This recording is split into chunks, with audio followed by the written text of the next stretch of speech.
Om Swastiastu. Dunia dan tubuh kita terbentuk dari banyak sekali komponen kompleks. Dalam ilmu sains, ilmu kimialah yang bertugas menjelaskan komponen-komponen tersebut. Lebih dari 100 unsur kimia sudah dikenali dan memiliki nama khusus dalam sains modern. Namun dalam kitab suci Weda, kita mengenal Panca Mahabhuta, yakni 5 elemen kasar pembentuk alam material. Apakah ini berarti penjelasan dalam Weda tidak seakurat ilmu sains modern? Atau apakah Weda menyimpan penjelasan yang mengagumkan di baliknya? Dalam video kali ini kita akan membahas tentang 5 elemen alam. Setiap video Hindu Times Channel melalui proses yang cukup panjang hingga dapat disiarkan dan didengarkan oleh khalayak luas. Dalam upaya untuk selalu meningkatkan kualitas di setiap episode Hindu Times mengenai fakta, budaya, dan kebenaran Weda yang sangat menakjubkan, menjadi suatu kehormatan bagi kami jika Anda berkenan memberikan sumbangsi tulus Anda dengan memberikan like dan berlangganan channel kami. Selain itu, Anda juga dapat mengunjungi situs web kami pada link yang tercantum di kolom deskripsi untuk menikmati artikel majalah Hindu Times secara gratis.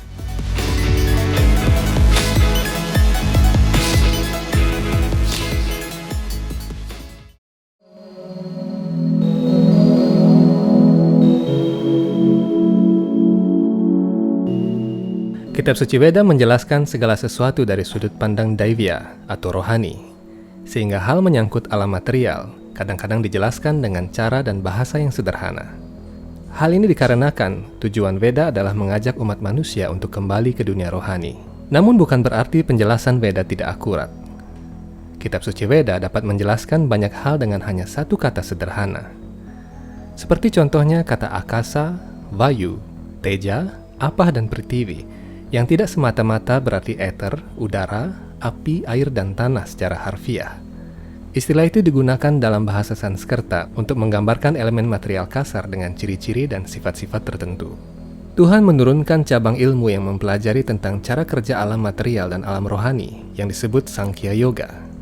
Ketika beliau turun sebagai Resi Kapila, putra Dewa Huti, semua ilmu pengetahuan berasal dari Tuhan Sri Krishna sendiri. Pengetahuan bukan hanya sekadar kumpulan buku berisi rumus dan tulisan yang rumit. Ilmu pengetahuan yang Tuhan turunkan adalah dalam bentuk kesadaran rohani. Pengetahuan Weda ini hanya bisa dipahami jika seseorang memiliki rasa tunduk hati dan hormat kepada otoritas pengetahuan, yakni kitab suci Weda itu sendiri dan para acarya. Dalam kitab suci Weda Bhagavata Purana, Resi Kapila menjelaskan bahwa masing-masing unsur alam memiliki ciri-ciri khusus dan berdasarkan ciri-ciri itulah semua elemen di alam material ini bisa digolongkan ke dalam salah satu di antara 5 unsur material. Tabel periodik unsur kimia modern digagas oleh Dmitri Mendeleev berdasarkan pada jumlah proton dalam setiap atom. Akan tetapi, kitab suci Weda menyampaikan bahwa suatu unsur material dibedakan berdasarkan ciri-ciri dasar setiap unsur itu. Jadi tidak mengherankan bahwa Weda hanya menyebutkan 5 unsur material saja. Kitab suci Weda Bhagavata Purana, buku ketiga, lebih lanjut menguraikan ciri-ciri spesifik 5 unsur material kasar, yaitu eter, udara, api, air, dan tanah. Dengan mengetahui ciri dan sifat kelima unsur ini, kita dapat menggolongkan semua elemen kimia yang dikenal dalam ilmu sains modern ke dalam salah satu dari 5 unsur dasar tersebut. Kitab Suci Weda Bhagavata Purana, buku ketiga, bab 26, ayat 24, menyebutkan ciri elemen eter dapat diamati dalam fungsinya sebagai penyedia ruang bagi keberadaan semua makhluk hidup, baik di dalam maupun di luar, yakni lapangan kegiatan dari udara kehidupan, indria-indria, dan pikiran. Berdasarkan ciri tersebut, elemen akasa adalah suatu space atau ruang yang memungkinkan gerak semua benda. Bisa disimpulkan bahwa akasa adalah ruang waktu, termasuk ruang antar atom dan ruang antara elektron dan proton. Elemen eter ini adalah medium penghantar bagi sabda atau suara. Secara harfiah, kata sabda memang berarti suara. Namun perlu kita ingat bahwa suara tidak hanya suara dalam bentuk yang bisa didengar manusia. Ada suara dengan frekuensi sangat tinggi, dan ada suara dengan frekuensi sangat rendah yang tidak dapat didengar oleh manusia. Selain frekuensi suara, gelombang radio atau radar juga termasuk sabdatan matra atau bentuk lain dari suara. Jadi benar apa yang dinyatakan dalam Weda bahwa suara atau gelombang dapat merambat jika ada elemen ruang atau eter. Weda Bhagavata Purana menyatakan, sabda diterima oleh Shrauta Indriya atau indria pendengar. Secara sederhana, indria ini bisa dianggap telinga kita. Tetapi antena radio, receiver Wi-Fi, mikrofon, Bluetooth maupun pendeteksi radar juga memiliki fungsi menangkap gelombang yang fungsinya tidak berbeda jauh dengan fungsi telinga. Selanjutnya kitab suci Veda Bhagavata Purana, buku ketiga bab 28 ayat 37, menjelaskan tentang elemen udara. Elemen udara atau vayu dapat dirasakan dalam gerakan dan sentuhan. Ia memberi ruang dan menghubungkan sesuatu dengan objek suara dan persepsi indera yang lainnya, dan menyediakan fungsi yang normal bagi indera-indera. Dari ayat tersebut dapat dipahami bahwa elemen udara atau vayu membuat suatu benda dapat dirasakan kehadirannya melalui gerakan dan sentuhan. Hampir semua unsur gas dalam tabel periodik termasuk unsur udara atau vayu. Elemen vayu tidak hanya ada dalam wujud gas, ada juga elemen vayu dalam wujud cair dan padat. Indium contohnya adalah elemen vayu dalam wujud padat. Elemen ini dicampur dengan timah dan digunakan sebagai bahan dasar layar sentuh. Layar sentuh adalah salah satu perangkat yang memanfaatkan karakteristik elemen vayu sebagai pengantar sentuhan dan gerak atau sparsa, sehingga muncul istilah sparsika yantra. Jadi bukan hanya kulit yang berfungsi sebagai indriya peraba, namun juga layar sentuh dalam ponsel Anda. Kemudian kitab suci Veda Bhagavata Purana, buku ketiga bab 28 ayat 40, menyebutkan tentang elemen api. Elemen api atau teja dikenali dengan cahayanya dan kemampuannya untuk mematangkan sesuatu, mencerna, menghilangkan dingin, menguapkan dan menciptakan rasa lapar, rasa haus, serta aktivitas makan dan minum. Elemen teja dikenali dengan cahayanya. Dengan kata lain, elemen api atau teja bisa memantikkan api. Potasium dan litium adalah contoh elemen teja dalam bentuk padat. Potasium akan meledak ketika terkena air, sedangkan litium adalah bahan utama yang digunakan untuk menyimpan arus listrik dalam baterai litium. Sebagaimana diuraikan dalam Bhagavad Gita dan Rigveda Samhita, bahwa listrik dan petir adalah salah satu wujud elemen api. Di dalam tubuh manusia terdapat unsur teja yang berbentuk cair, yang berfungsi mencerna, yaitu asam lambung atau HCl. Dalam wujud gas, contoh elemen teja adalah oksigen yang berperan dalam oksidasi makanan dan menciptakan aktivitas bagi sel-sel tubuh. Karena kehadiran oksigen inilah, sel-sel tubuh melakukan metabolisme dengan menyerap makanan ketika tubuh merasa lapar dan kemudian membuang sisanya. Fungsi lain elemen teja adalah sebagai media penghantar objek, rupa, atau bentuk. Karena adanya cahaya, mata sebagai caksu indriya bisa melihat sensor cahaya, sensor panas, sensor X-ray di bandara, kamera, kartu VGA pada komputer Anda, dan PlayStation, handycam, dan layar ponsel Anda juga adalah jenis caksu yantra yang memanfaatkan sifat elemen teja agar bisa berfungsi. Unsur penting untuk membuat penangkap cahaya pada perangkat itu adalah perak, germanium, dan gallium. Peralatan-peralatan modern yang terbuat dari elemen teja akan rusak ketika terendam dalam air atau unsur apah. Ironisnya, alam sekitar dan tubuh manusia terdiri atas banyak unsur air, sehingga tidak jarang peralatan-peralatan modern ini memiliki efek negatif pada kesehatan dan juga alam. Selanjutnya dalam Veda Bhagavata Purana, buku ketiga bab 26 ayat 43 dan 44, dijelaskan mengenai unsur air.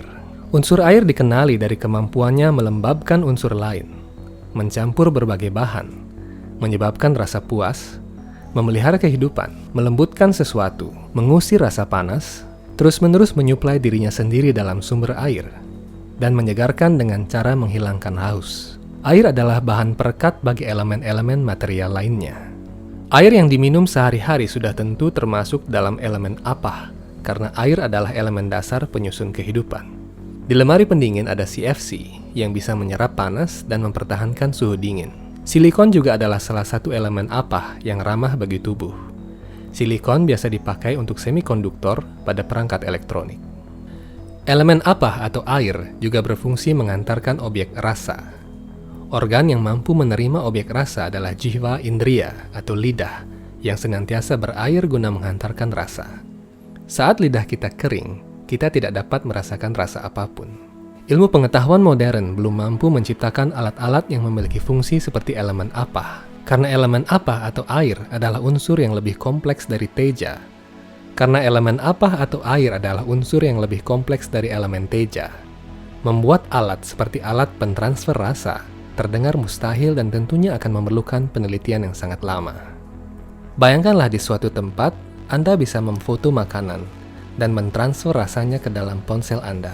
Peralatan seperti itu akan bisa dicapai jika manusia mempelajari unsur-unsur air.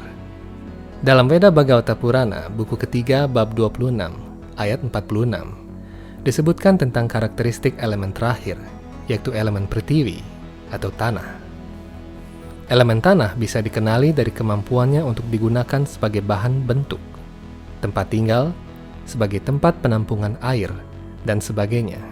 Dengan kata lain, elemen tanah adalah tempat bernaung elemen-elemen lainnya. Menurut uraian tersebut, unsur besi, tembaga, emas, dan sebagainya termasuk elemen tanah. Semua bahan itu bisa digunakan untuk membuat arca Tuhan sesuai petunjuk Veda. Tempat bernaung semua elemen memiliki maksud bahwa dalam elemen Prithvi atau tanah juga terdapat elemen apa, teja, wayu, dan akasa. Sebagai contoh, unsur uranium, yaitu bahan dasar dari bom atom yang termasuk elemen Prithvi. Manusia modern hanya bisa mengekstrak elemen teja atau api dari uranium dalam bentuk ledakan bom atom. Namun kita tidak pernah terbayang bahwa senjata air juga bisa diekstrak dari uranium. Pada zaman Mahabharata, senjata-senjata api dilawan dengan senjata air, dan itu diekstrak dari unsur yang sama. Elemen Prithvi atau tanah adalah media penghantar objek ganda atau bau. Hidung dapat mencium bau karena dihantarkan oleh elemen Prithvi. Baru-baru ini, alat pendeteksi bau sudah berhasil ditemukan. Namun jika dilihat dari fungsi elemen Prithvi sebagai penghantar bau, bukan menjadi hal mustahil untuk alat transfer bau berhasil diciptakan. Tentunya hal tersebut masih terdengar sangat mustahil bagi kita saat ini, dikarenakan keterbatasan ilmu pengetahuan modern. Sains dalam Veda ini bisa menjadi dasar penelitian ilmiah yang sangat luar biasa.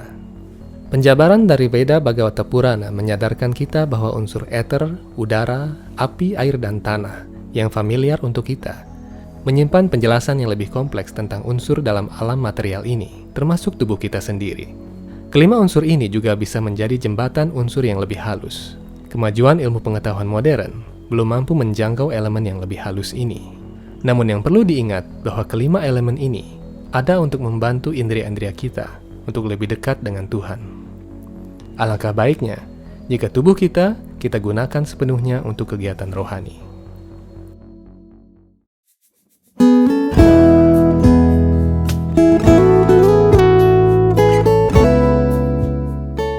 Ada banyak bukti sejarah dalam Veda tentang kemajuan sains. Teori-teori ilmiah modern seperti teori string yang berhasil mengungkap bahwa atom-atom pada dasarnya terbentuk dari frekuensi suara, membuktikan keberadaan elemen akasa dalam Veda. Tentang bagaimana Veda membuktikan kebenaran teori-teori ilmiah modern akan kita bahas dalam episode-episode mendatang. Sampai jumpa dalam video-video Hindu Times Channel selanjutnya. Om Santi Santi Santi Om. Shambhu Brahma Marapati Ganesha Rachita Pado Jagannatha Swami Nayana Patagami Bhavatu Me Maham Bodhistire Kanaka Ruchire Nilashikare Vasan prasadanta sahaja Balabhadrina balina Subhadra madhyasta sakala Suraseva vasarado Jagannatha